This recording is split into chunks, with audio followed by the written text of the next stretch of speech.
జగిత్యాల రాజకీయాల్లో మాజీ మంత్రి జీవన్ రెడ్డి ఎమ్మెల్యే మధ్య మాటల యుద్ధం కొనసాగుతుంది.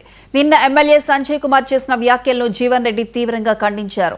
100 కోట్ల భూమి కబ్జా ఆరోపణలు ఎదుర్కొంటున్న మంచాల కృష్ణ ఇంటికి రాత్రిపూట వెళ్లలేదని, ఎంపీ ఎన్నికల్లో కాంగ్రెస్ అభ్యర్థిగా ప్రచారంలో భాగంగా మాత్రమే వెళ్లారని స్పష్టం చేశారు. మంచాల కృష్ణ అలాగే ఎమ్మెల్యే సంజయ్ కలెక్టర్కు రాసిన లేఖ విచారణ కమిటీని ప్రభావితం చేసేలా ఉందని విమర్శించారు. 70 ఏళ్ల క్రితం ముత్తాతల భూమి కొన్నారు అన్న వ్యాఖ్యలను మాజీ మంత్రి తప్పుపట్టారు. ఎమ్మెల్యే ఎవరికి సర్టిఫికెట్ ఇస్తున్నారని వ్యాఖ్యానించారు. రాజకీయ నాయకులను బెదిరిస్తా, నాకు అడ్డం ఎవడతాను బెదిరిస్తా, నాకు అండదండలు ఉన్నాయి, నీకు ఎవరి అండదండలు ఉన్నాయని ప్రధానం కాదు ఇక్కడ. న్యాయం న్యాయం, చట్టం చట్టం, న్యాయం న్యాయం, చట్టం చట్టం. నేను ఎమ్మెల్యే గారు కదా, జీవన్ రెడ్డి కూడా మంచాల కృష్ణింటికి పోయిండు. సాటుకు రాత్రి కూడా పోలే నేను కృష్ణింటికి. మంచాల కృష్ణ గారికి రాత్రి కూడా పోలే. పార్లమెంట్ ఎన్నికల్లో ఏదైతుందో ఆయన ఆర్యవైశ్య సంఘ అధ్యక్షుడు కాబట్టి ఆర్యవైశ్య సంఘం యొక్క మద్దతు కోరడానికి కాంగ్రెస్ పార్టీ ప్రతినిధిగానే ఆయన దగ్గర పోయినా నేను, వాళ్ళందరూ ఆయన టీం అందరి దగ్గరికి.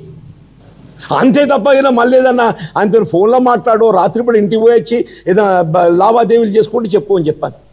జీవన్ రెడ్డి కూడా మంచాల కృష్ణ ఇంటికి వెళ్ళినట్టు నాకు ఈ కథ ఏం అర్థం కాలేదు ఎమ్మెల్యే గారిది. ఆయన పెద్ద మనిషి, ఆయన కూడా చిత్రమైన మాటలు మాట్లాడతాడా, ఏదో రాసిండు. అసలు ఏం రాసిండు నాకే తెలియదు, ఇక్కడే తెలుగు అసలు నీ అభిప్రాయం ఏంటి ముందు కదా. ఇది వారు ఉత్తరం రాసిండు. నిండా ఆరోపణలు వస్తున్న విచారణ చేయండి. నేనంటున్నా ఇది ఆక్రమణకు గురవుతుంది, ఆక్రమణకు గురైంది అని నేను పేర్కొంటున్నాను. నేను ఆధారాలతో చెప్తాను ఇది ఆక్రమణకు గురైంది, చర్య తీసుకోండి నేను పేర్కొంటున్నా. మా మిత్రుడు ఎమ్మెల్యే గారు ఏమంటున్నారు, ఆరోపణలు వస్తున్నాయి కానీ అక్కడ బార్ షాప్ ఉన్నది, ఇట్టి స్థలములో ప్రస్తుతం ఎన్నో వాణిజ్య సముదాయాలు అనగా పెట్రోల్ బంక్, బార్లు, దుకాణాలు అన్నీ ఉన్నాయి. ఆయన ఇత్తు కానీ ఆయన మాత్రం చెప్తలేడు ఇది